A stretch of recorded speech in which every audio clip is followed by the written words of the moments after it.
Assalamualaikum warahmatullahi taala wabarakatuh dan selamat sejahtera. Okey, pelajar-pelajar, sehari ini saya nak menerangkan tentang tajuk indices yang dalam satu subtopik dalam indices, iaitu how to solve problem with combination of indices rules. Okey, apa maksud dia? Maksudnya bagaimanakah kita nak menyelesaikan masalah yang mempunyai gabungan rule of index. Maksudnya ada beberapa konsep ataupun rule yang kita kena gunakan untuk menyelesaikan masalah indices. Okay, so kita lihat ini adalah step-step dia bagaimana kita nak menyelesaikan masalah. Pertama, apabila kita nak menyelesaikan satu-satu masalah matematik, okay, perkara pertama kita kena faham soalan dulu. Kita kena faham soalan. Yang kedua, barulah kita akan merancang strategi. Kita merancang macam mana kita nak melaksanakan penyelesaian masalah tu. Kita kena rancang dulu. Yang ketiga, barulah kita laksanakan. Okay, kita laksanakan strategi kita untuk mendapatkan jawapan yang betul. Okay, dan yang keempat adalah confirmation sebenarnya. Ada kita kena confirmkan adakah jawapan kita betul.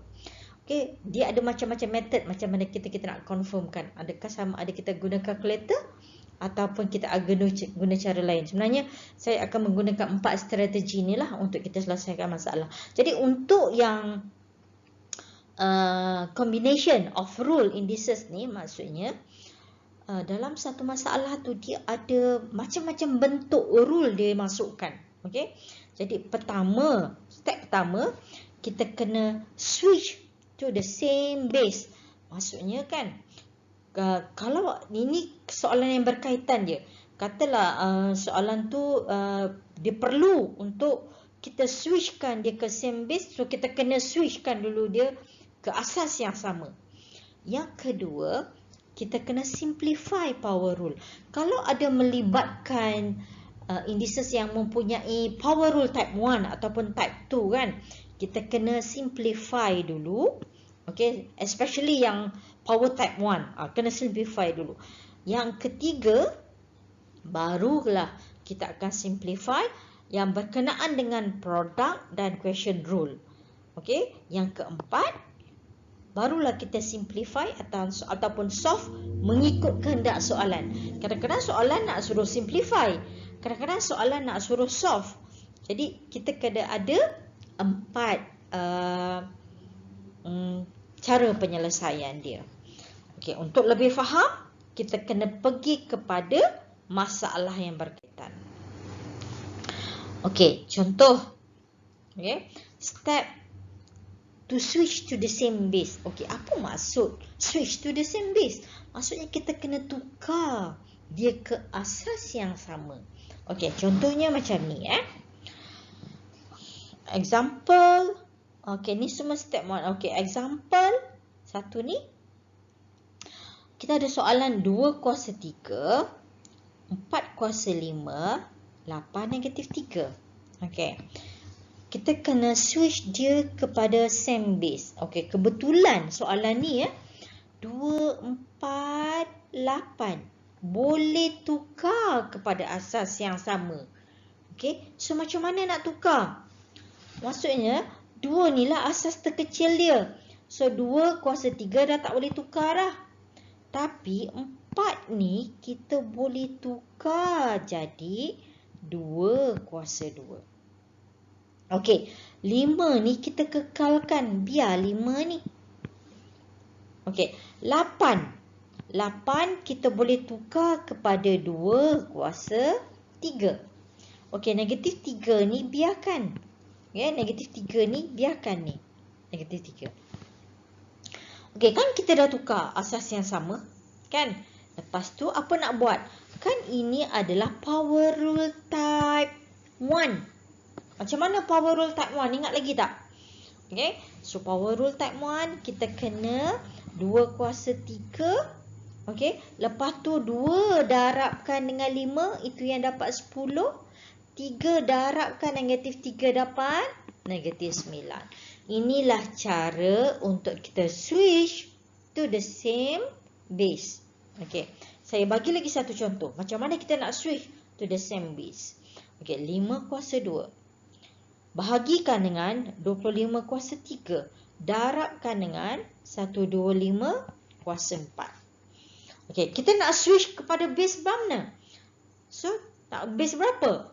Mestilah base 5. Sebab ini 5, 25, 125 dia boleh masuk base 5.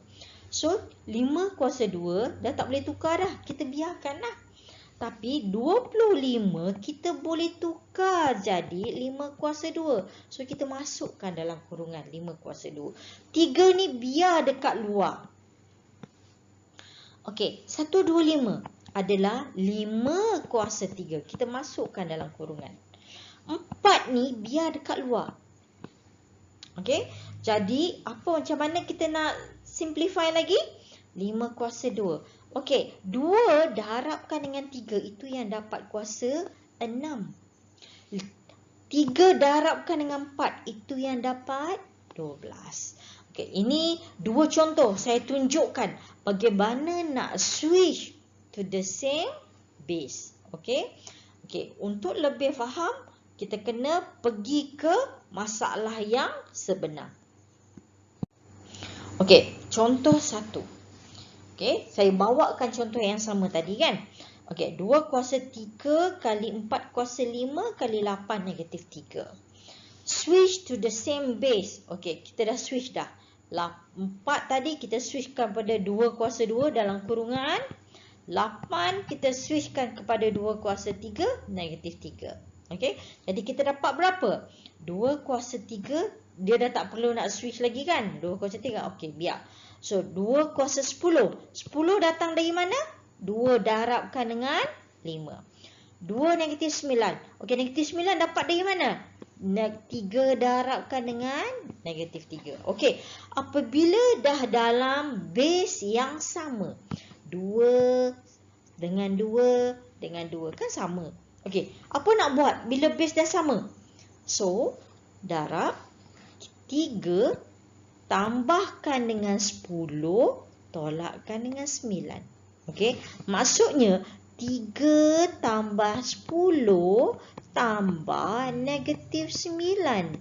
So, tambah dengan tolak, itu yang dia dapat tolak. Okey, jadi kita terus kira 2, base 2, 3 tambah 10, 13 tolak 9. 3 tambah 10 tolak 9. Jadi kita dapatlah 4. Okey, 2 kuasa 4 adalah sama dengan 16. Okey, itu adalah contoh yang pertama. Okey, kita pergi contoh yang kedua. 5 kuasa 2 bahagikan dengan 25 kuasa 3 darabkan dengan 155 kuasa 4. Okey, saya dah cakap tadi pertama kita kena switchkan to the same base.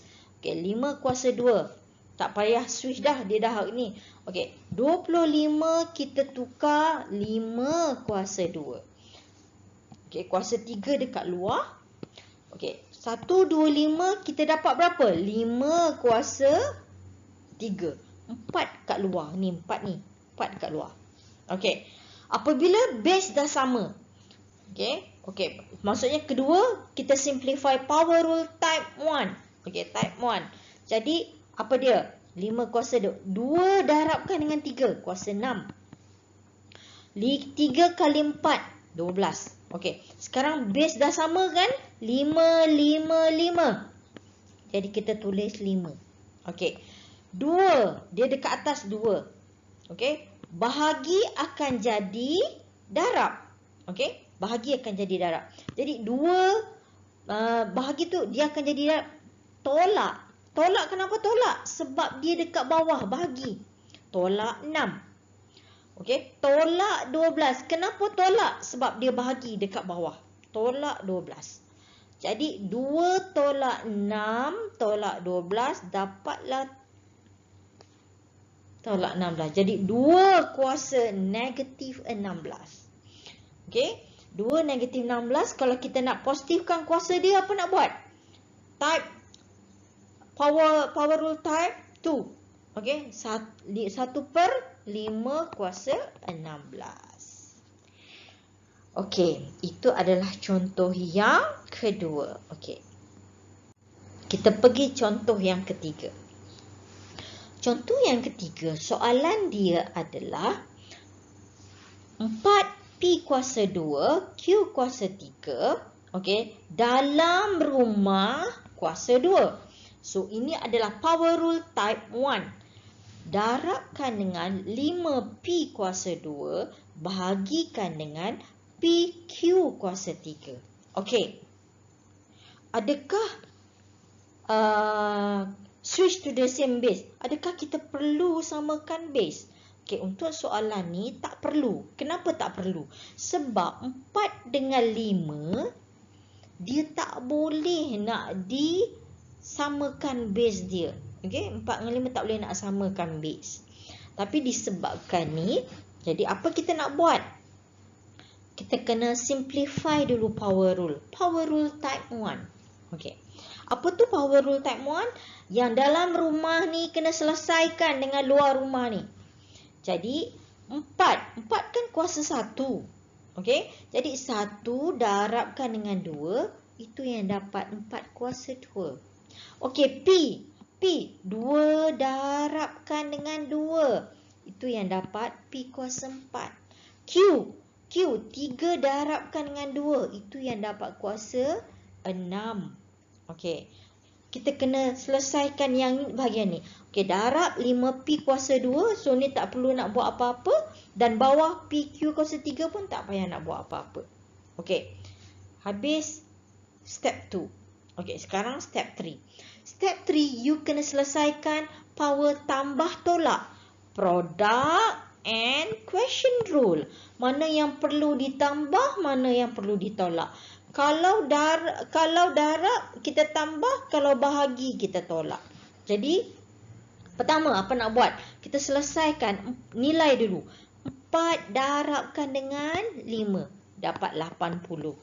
Okey, P kan ada 4 dengan 2. 4 dengan 2 dia darab kan? Bila darab, kita tambah. 4 tambahkan dengan 2. Okey, ada P dekat bawah. Bahagi kan? Bila bahagi apa nak buat? Ni kan kuasa 1.